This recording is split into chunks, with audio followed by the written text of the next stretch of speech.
Climate change. Climate change is happening right now, and it's affecting our planet in many ways. One of the biggest problems is global warming. This is when the Earth temperature rises. It's caused by greenhouse gases, like carbon dioxide that trap heat in the atmosphere.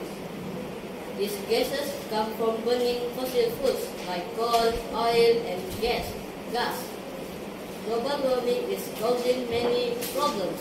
It's, melt, it's melting glacier and ice cap, which is raising sea levels.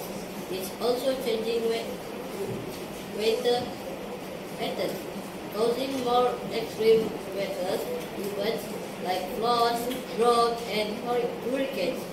We need to take action to stop climate change.